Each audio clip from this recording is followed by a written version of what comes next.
మచిలీపట్నంలో district police training centre ఈరోజు foundation stone వేయడానికి గౌరవ మంత్రి గారు అదేవిధంగా గౌరవ ఎమ్మెల్యేలు గౌరవ విప్ గారు అందరూ కూడా ఇక్కడికి రావడం జరిగింది.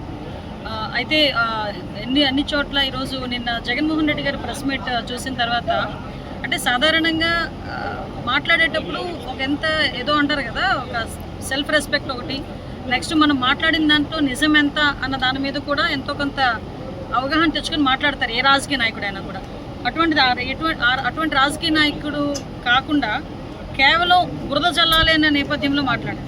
అతను ఏం చేశాడంటే ప్రజాస్వామ్యం గురించి మాట్లాడాడు. నేను ప్రజాస్వామ్యం గురించి మాట్లాడేటప్పుడు ఒకటే చెప్తాను, ఆయన ముఖ్యమంత్రిగా ఉండేటప్పుడు ప్రతిపక్ష నాయకుడు ఇంటికి తాళ్లు కట్టిన వాడు కూడా ఈరోజు ప్రజాస్వామ్యం గురించి మాట్లాడుతున్నాడు. ప్రతిపక్ష నాయకుడిని బయటికి రానివ్వకుండా ఎయిర్పోర్టుల్లోని అడ్డగించి వాళ్ళ వైసీపీ గూండాలతోని నానా మాటలు మాట్లాడించి బూతులు మాట్లాడించి ఎయిర్పోర్ట్లోంచి బయటకు కూడా రానివ్వకుండా చేసిన వాడు ఈరోజు ప్రజాస్వామ్యం గురించి మాట్లాడుతున్నాడు. అదేవిధంగా ఈరోజు చంద్రబాబు నాయుడు ముఖ్యమంత్రి చేసిన వ్యక్తిని తిరుపతి ఎయిర్పోర్ట్లో ఆపారు, విశాఖపట్నం ఎయిర్పోర్ట్లో ఆపారు, రామతీర్థాలు వెళ్తూ ఉంటే నడి రోడ్డు మీద కూర్చునే పరిస్థితి తీసుకొచ్చారు, కనీసం అక్కడ కూడా పోనివ్వలేదు.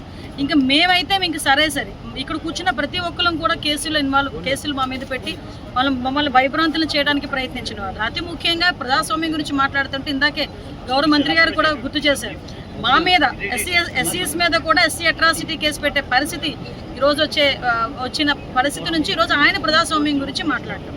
ఆయన ప్రజాస్వామ్యం గురించి మాట్లాడుతూ ఆయన అంటాడు, ఈరోజు చంద్రబాబు నాయుడు గారు వేసిన విత్తనం అని మీరు వేశారు. అటువంటి విత్తనం అవినీతికి పరాకాష్ఠగా, అరాచకానికి పరాకాష్ఠగా ఒక విత్తనం పడేసి ఎప్పుడు విత్తనం వేశారా అంటే ఫస్ట్ నుంచి ఉంది. దానికి గట్టి విత్తనం పడింది వివేకానంద రెడ్డి హత్య దగ్గర నుంచి గట్టి విత్తనం పడింది. ఆ రోజు నుంచి మీరు ఈ రాష్ట్రాన్ని సర్వనాశనం చేయడానికి మీరు పూనుకుంటే ఈరోజు తిరిగి ఎన్డీఏ కూటమి వచ్చి మళ్ళీ ఈరోజు ఎటువంటి విత్తనాలు వేస్తున్నారు చంద్రబాబు నాయుడు గారు అంటే ఒక క్వాంటమ్ వ్యాలీ, ఒక డీప్ టెక్, అదేవిధంగా ఒక టెక్నాలజీ, ఇలాంటి విత్తనాలు వేసి ఈరోజు బనకచెర్ల దగ్గర నుంచి నీరు ఎలా ఇస్తాం, లేకపోతే హంద్రినేవాకి నీరు ఎలా ఇవ్వాలి, ఇలాంటి వాటి మీద మేము పనిచేస్తూ ఉంటే తిరిగి మీరు మా మీద బురద చల్లే పరిస్థితి. ఈరోజు సినిమా డైలాగులను మాట్లాడుతున్నారు. అరే సినిమా డైలాగులు మీరు చెప్పినవి కరెక్టే, ఎవరైనా మాట్లాడుకోవచ్చు అని అనుకుంటే కనుక నేను ఒకటి చెప్తా, 2-3 అడుగుతానండి. లాస్ట్ పట్టాభి గారు ఏదో మాట్లాడితే బోస్ డీకే అని పదం ఉపయోగించారు. మరి అది నాకు తెలిసి సినిమాల్లో వాడిన పదం. మరి ఆ రోజు ఆ సినిమాల్లో వాడిన పదాన్ని తీసుకొని మీ కార్యకర్తలకి బీపీలు వచ్చినాయి అని చెప్పి మా పార్టీ ఆఫీస్ మీదకి దాడి చేయించి, ఆ రోజు గన్నవరం పార్టీ ఆఫీస్ మీదకి దాడి చేయించి చాలా విధ్వంసం సృష్టించారే మీకు బీపీలు వచ్చిన మీ కార్యకర్తలు. ఈరోజు మళ్ళా మేము ఎందుకు దాని మీద చర్యలు తీసుకోకూడదు? ఒక పోస్టర్ చూస్తే అందు మీద మీరేమైనా అల్లు అర్జున్ అనుకుంటున్నారా? అల్లు అర్జున్ పోస్టర్ గురించి మాట్లాడితే ఎవరు మాట్లాడరు. మీ బొమ్మేసి పైన రప్పారప్పా నరుకుతామని చెప్పి మాట్లాడితే కేసులు పెట్టరా అండి? ఇది ప్రజాస్వామ్యం అనుకుంటున్నారా? మనం ఏమన్నా అడవుల్లో ఉన్నాం అనుకుంటున్నారా? అంటే నోటుకు వచ్చినట్టు ప్రజాస్వామ్యంలో బయటకు వస్తే మాట్లాడేస్తే రాజకీయంగా ఏది మాట్లాడినా చెల్లుబాటు అయిపోతుంది అనుకుంటున్నారా? నిజంగా సినిమా డైలాగులకు మేము పట్టించుకోవాల్సిన అవసరం లేదని మీరు అనుకుంటే వివేకమైన సినిమాని ఆ రోజు ఆపాలని చెప్పేసి ధర్నాలకు దిగి కోర్టులకు వెళ్ళిన సందర్భాన్ని గుర్తు లేదా జగన్మోహన్ రెడ్డి గారు? ఇలా మేము మాట్లాడాలనుకుంటూ పోతే చాలా మాట్లాడచ్చు. కానీ ఒకటి మేము చెప్తున్నాం, ఈరోజు మీరు మాట్లాడితే మా వాళ్ళు 50,000 మంది ఉన్నారు, మీ తర్వాత మా చేతుల్లో కూడా ఉన్నది, ఏం బెదిరిస్తున్నారా? ఇలా బెదిరించే కదా 11 సీట్లకు తెచ్చుకున్నారు. ఈరోజు మళ్ళీ బెదిరించే పరిస్థితి మీరు మళ్ళీ శ్రీకారం చుడుతున్నారా? మేము న్యాయబద్ధంగా వెళ్తున్నాం, ఈరోజు యాజ్ పర్ లా వెళ్తున్నాం. ఈరోజు మేము చేసే అలాగని చెప్పేసి మీరు నోటుకొచ్చినట్టు ఏం మాటలు మాట్లాడినా నోరు మూసుకుని ఊరుకునే పరిస్థితి కాదు. ఈ పేరుని నాని ఇక్కడికి వచ్చి కూర్చొని ఒక బాధ్యతాయుతమైన మంత్రి పదవి చేసి ఈరోజు నోటుకొచ్చినట్టు మాట్లాడుతూ మళ్ళీ పైగా కుటుంబ సభ్యులు మీద కూడా మాట్లాడే పరిస్థితి ఈరోజు. అంటే దిగజారుడు తనమే. ఎంత దిగజారిపోతున్నారంటే రోజు రోజుకి వాళ్ళ తాలూకా ఆత్మవిశ్వాసం సన్నగిల్లిపోయి రోజుకి వాళ్ళు నెక్స్ట్ వాళ్ళకి భవిష్యత్తు లేదన్న సంగతి అర్థమయ్యి ఈరోజు బయటకు వచ్చి నోటుకొచ్చినట్టు మాట్లాడే పరిస్థితి. ఒకరోజు ఏమేంటి రాత్రులేమో కనసాగ చేస్తే వేసేయాలా? చంద్రబాబు నాయుడు గారు ఎన్ని రోజులు బతుకుతారని ఒకరు మాట్లాడతాడు, 3 సంవత్సరాలు కళ్ళు మూసుకుంటే చంద్రబాబు నాయుడు గారు ఎగిరిపోతారని ఒకరు మాట్లాడుతున్నారు. ఏంటి మీ ఉద్దేశం అసలు? అంటే మీకు చంద్రబాబు నాయుడు గారు ఈరోజు వాళ్ళకి ఒక పెద్ద అడ్డంకి, వాళ్ళు చేసే అవినీతికి అరాచకాలకి అడ్డంకిగా చంద్రబాబు నాయుడు గారు ఉన్నారు.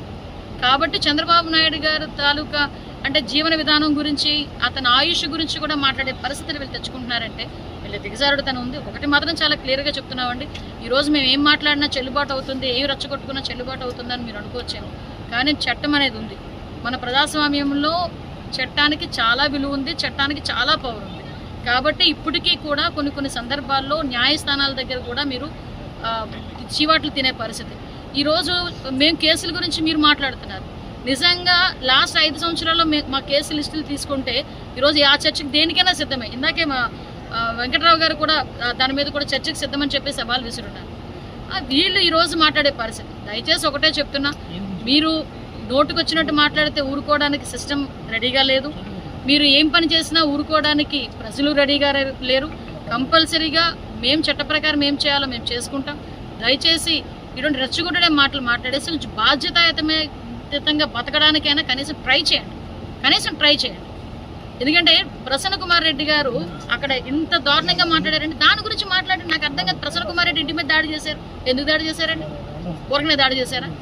ఆ రోజు మీకు ఓన్లీ బోసిడీకే అన్న పదానికే మీకు బీపీలు పెరిగిపోయి మీ కార్యకర్తలకి మా పార్టీ ఆఫీసుల మీద పడి విధ్వంసం చేశారే. మరి ప్రసన్న కుమార్ రెడ్డి గారు ప్రశాంతి రెడ్డి గారి గురించి వరుసగా చెల్లి అయిన ప్రశాంతి రెడ్డి గారి గురించి నోటికొచ్చినట్టు మాట్లాడితే సో ఏదైనా చేస్తారు. అలాగని మేమేమి వాళ్ళని సమర్థించలేదే.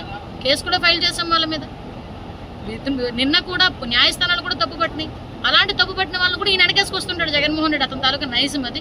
కాబట్టి ప్రజలు కూడా అర్థం చేసుకోవాల్సిందిగా కోరుకుంటున్నాను. హిట్ టీవీ యాప్, ఇందులో short news, live news, entertainment shows, movies, digital magazines తో పాటు మీ జిల్లా వార్తలను కూడా ఫ్రీగా చూడొచ్చు.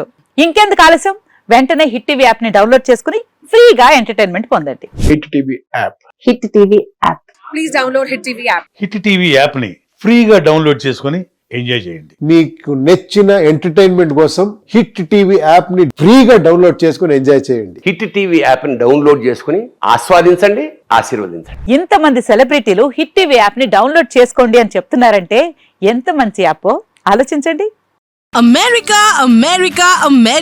అమెరికాలో చదవాలనుకునే వాళ్ళకి విశ్వసనీయమైన పేరు మన శౌర్య కన్సల్టెన్సీ. UK లో 1 year masters, UK లో 1 year masters, 2 years work permit up to 5 years visa. Contact Saurya Consultancy. Contact 89851 89851.